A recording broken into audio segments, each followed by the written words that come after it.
Live DAB, votre partenaire.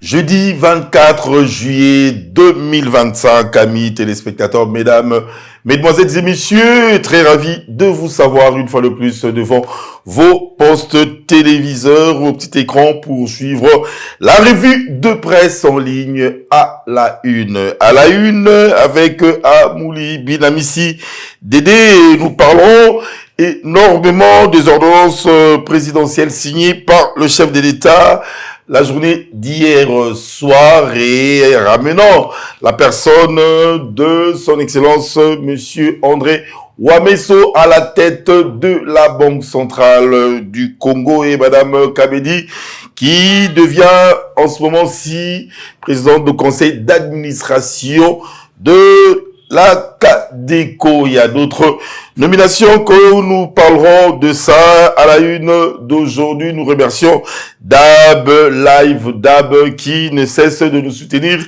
et MCT qui est avec nous comme partenaire. On commence. Nous débutons avec nos amis de 3 Médias Plus et Ulysse ici.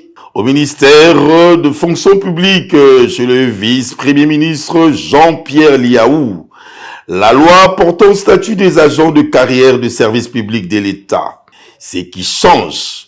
Parmi les avancées majeures introduites par cette réforme portée par le vice-premier ministre Jean-Pierre Liaou, sous le leadership du chef de l'État Félix-Antoine Tshisekedi Tshilombo et la supervision de madame la première ministre, figure la nationalisation du processus de recrutement dans la fonction publique. Désormais, l'accès aux emplois publics est conditionné par une déclaration préalable de vacances de poste, l'existence d'un poste budgétairement prévu, l'alignement au cadre organique de l'administration.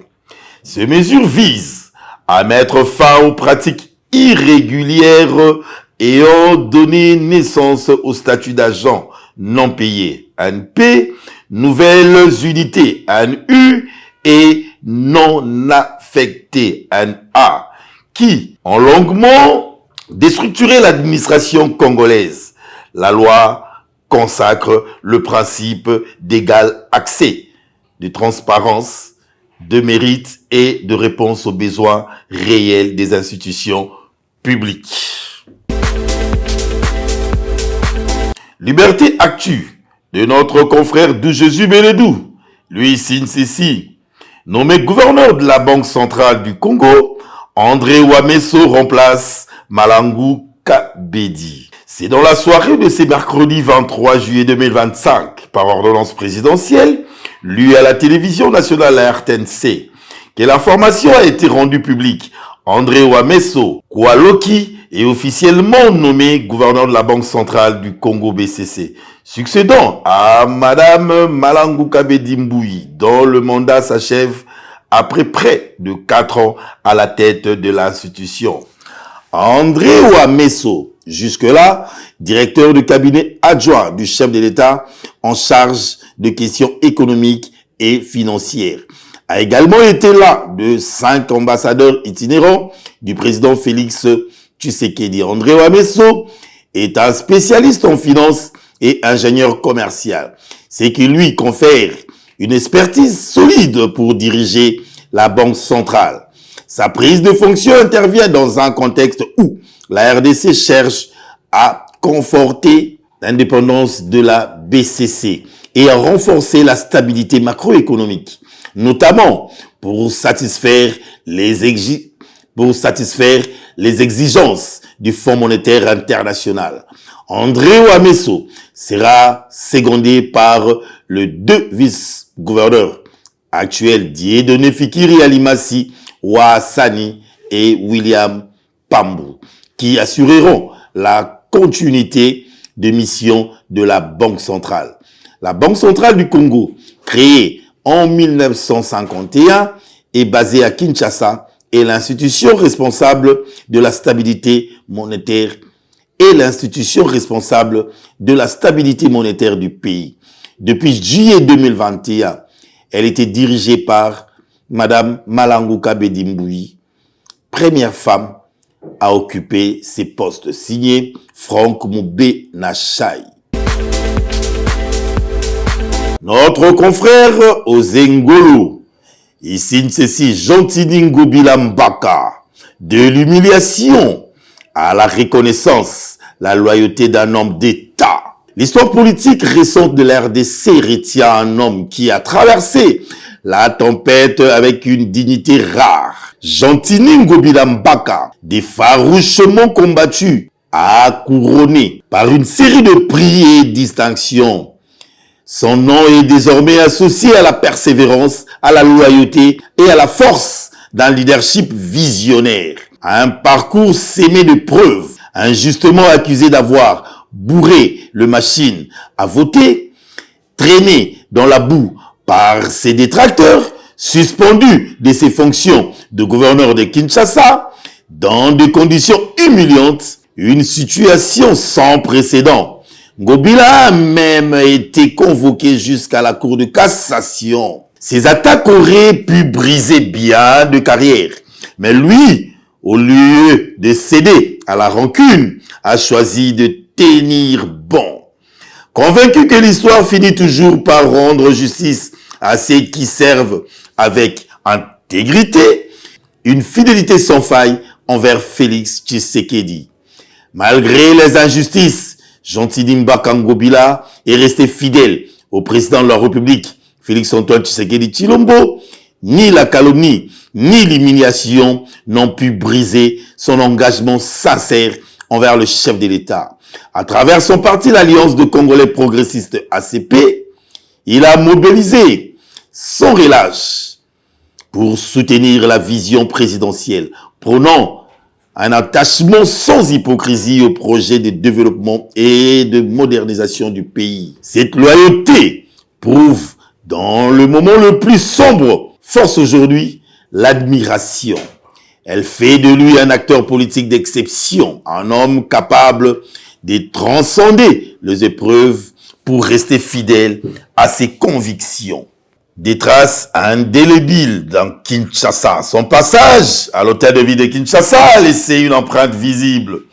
Des réformes courageuses, des chantiers structurants, une volonté affirmée de donner un nouveau visage à la capitale. Ces réalisations, encore palpables, expliquent pourquoi ses adversaires d'hier saluent aujourd'hui ses efforts. De la tempête à la lumière, les distinctions qu'il reçoit aujourd'hui ne sont pas de simples trophées.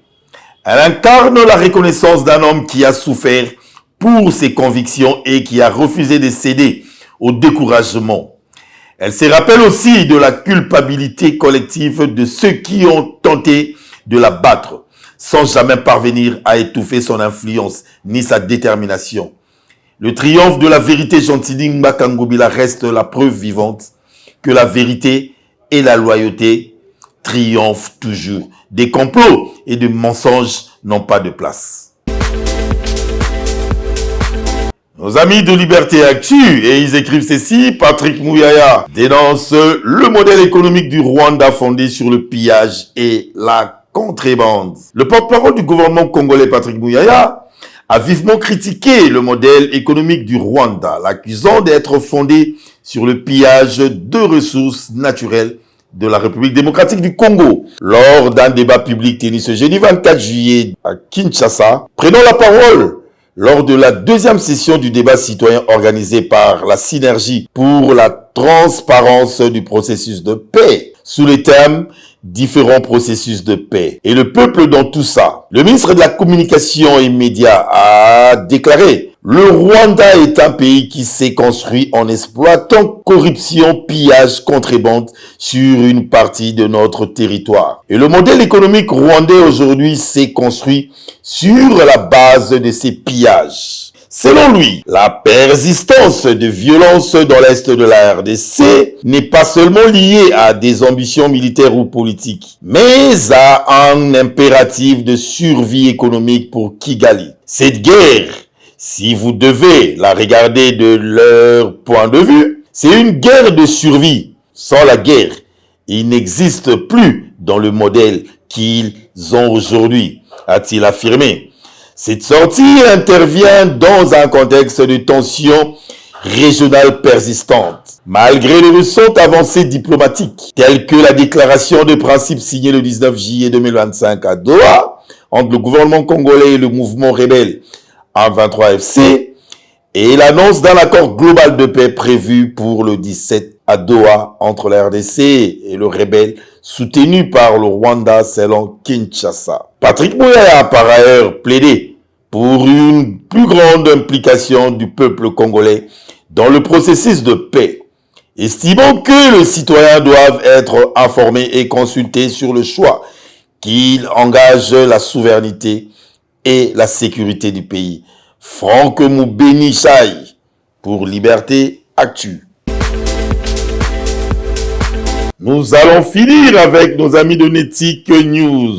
Netic News, ils nous disent ceci, plus de peur que de mal. Au Katanga, Jacques Kiaboula réapparaît à Lubumbashi après plusieurs jours d'absence. Après une absence remarquée de plusieurs jours, le gouverneur du Haut-Katanga, Jacques Kiaboula Katoué, a refait surface ce jeudi 24 juillet à Lubumbashi. Il a été accueilli par deux partisans de son parti, l'Alliance des Républicains pour le Développement, et par des supporters du FC Saint-Éloi Lupopo devant sa résidence, où il s'est brièvement adressé à la foule. La veille, il avait reçu le membre du Conseil provincial de sécurité inquiet de son silence prolongé.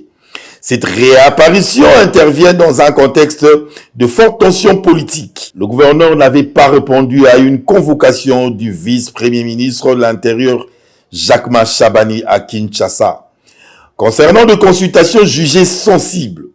Le 18 juillet, la Direction générale de migration DGM avait même émis un avis de recherche à son encontre, suite à son absence inexpliquée et à des déclarations controversées lors d'un meeting, dans lequel il a appelé au dialogue avec Joseph Kabila et Corneille Nangaa, tout en désignant le Rwanda comme l'adversaire principal dans le conflit à l'est du pays. Selon des sources proches du ministre de l'Intérieur, Jacques Kiaboula aurait cédé temporairement ses fonctions au vice-gouverneur et invoqué des problèmes de santé pour justifier son retrait. Il serait attendu à Kinshasa dans le prochain jour, à moins d'un changement de programme. Sa réapparition soulève toutefois de nombreuses interrogations sur les tensions internes au sein de l'Union sacrée et sur le véritable raison de son silence.